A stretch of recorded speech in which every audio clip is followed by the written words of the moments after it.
Hello friends, कैसे हैं। मैं प्रियेश कुमार। आप देख रहे हैं माय यूट्यूब चैनल सिविल सेवा जॉब में आपका स्वागत है। दोस्तों, इस वीडियो में हम बात करने वाले हैं बिहार राज्य के सरकारी एवं निजी शिक्षण प्रशिक्षण महाविद्यालयों में डीएलएड फेस टू फेस पाठ्यक्रम प्रशिक्षण सत्र 2022 से 24 एडमिशन के संबंध में। जी हम अगर आप मेरे वीडियो को पहली बार देख रहे हैं तो प्लीज़ लाइक, शेयर और सब्सक्राइब जरूर करें और बेल आइकन की घंटी प्रेस जरूर करें, चूँकि डीएलएड से जुड़ी हर पल पल का अपडेट आपको सबसे पहले मिलता रहे। हम बात करने वाले हैं बिहार डीएलएड एडमिशन 2022 से 24। संयुक्त प्रवेश परीक्षा की संभावना खत्म, उम्मीदें टूट चुकी हैं। क्या होगा उन बच्चों को जिनका मार्क्स 50%, 60%, 70% हैं। वैकल्पिक व्यवस्था क्या की गई है। जी हाँ, हम इन सारी चीज़ों पर बात करने वाले हैं। आप बिना स्किप किए हुए इस वीडियो को अंत तक जरूर देखें। बिहार डीएलएड एडमिशन 2022 से 24 सबसे पहले अप्रैल में जो आए थे, अपडेट आया था कि इस बार एंट्रेंस एग्ज़ाम के जरिए बिहार डीएलएड में एडमिशन होगा। अभी तक कोई ऐसा अपडेट, कोई ऐसा सूचना नहीं आया है कि जो कि एग्ज़ाम लेगा, और उसका जुलाई में सेशन शुरू भी किया जाना था। लेकिन अब समय भी नहीं है और वैकल्पिक व्यवस्था पर भी सरकार ध्यान दे रही है। बात कर रहे हैं कि उन बच्चे को उम्मीदें टूट चुकी हैं, उम्मीदें छोड़ दी हैं।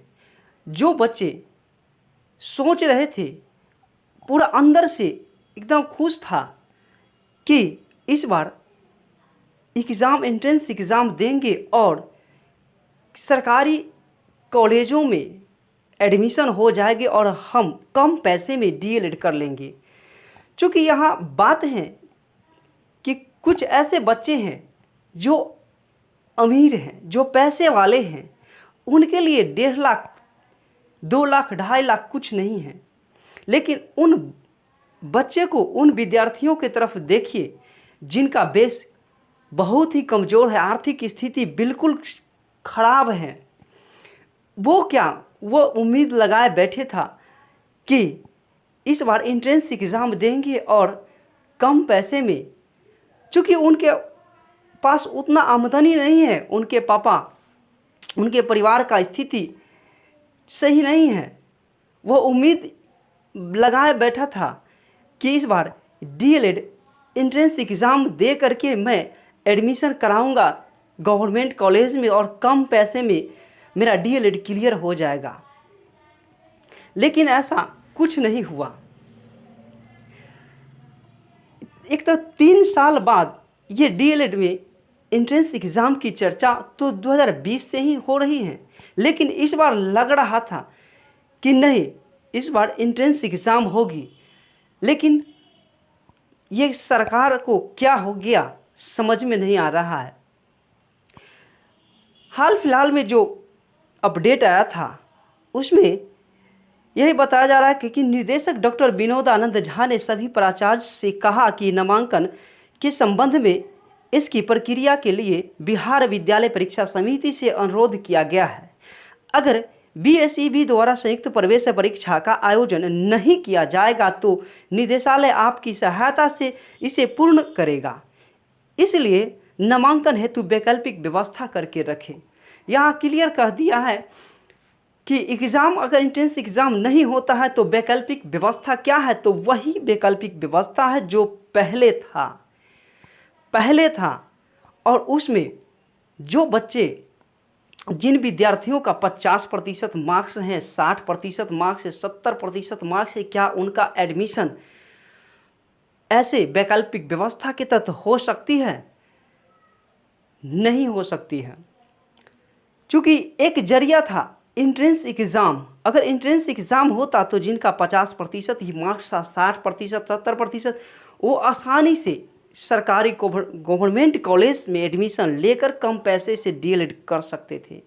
लेकिन जैसे ही पुरानी वैकल्पिक व्यवस्था पर जा रहे हैं सरकार, उस तरह जैसे सीबीएसई बोर्ड से जो बच्चे पढ़े हैं उनका मार्क्स परसेंटेज इतना ज़्यादा रहता है कि उनका मेधा सूची पहले बनता है। और बिहार बोर्ड के बच्चे जो भी होते हैं, अगर उनका मेधा सूची 80% बनता है, 80+ होता है, तब जाकर के किसी किसी का एडमिशन होता है। ऐसे वो बच्चे जो 50%, 60%, 70% ला करके भी बैठे हैं, उनका एडमिशन नहीं होता है। कई सारे स्टूडेंट ऐसे हैं जो 3 बार 4 बार फॉर्म फिलअप किए, लेकिन उनका मेधा सूची अभी तक नहीं बना है। ज़रा सोचिए उनका क्या होगा जो उम्मीदें लगाए बैठे थे। अगर मेरी आवाज़, मेरी इस वीडियो आप तक पहुंच रहा है तो मैं निवेदन करूंगा कि बिहार विद्यालय परीक्षा समिति से अनुरोध करूंगा कि पुनः एंट्रेंस एग्ज़ाम ले और उन बच्चों को मौका दे जो कम मार्क्स लाकर बैठे हुए हैं, उम्मीद लगाए बैठे हैं कि एंट्रेंस एग्ज़ाम देकर मैं गवर्नमेंट कॉलेज से डीएलएड करूंगा। यही है। और इस बार बस उम्मीदें रह गई हैं, 95% उम्मीद नहीं है कि एंट्रेंस एग्ज़ाम होगी। बस 5% ही रह गई है कि एग्ज़ाम होगी।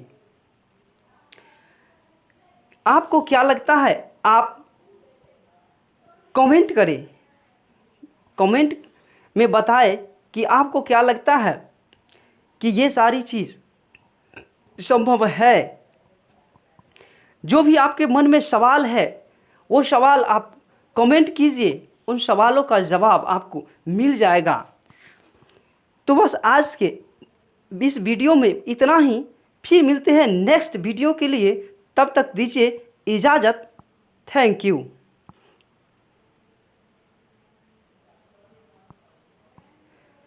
आप लोगों को इस वीडियो को अंत तक देखने के लिए बहुत बहुत धन्यवाद।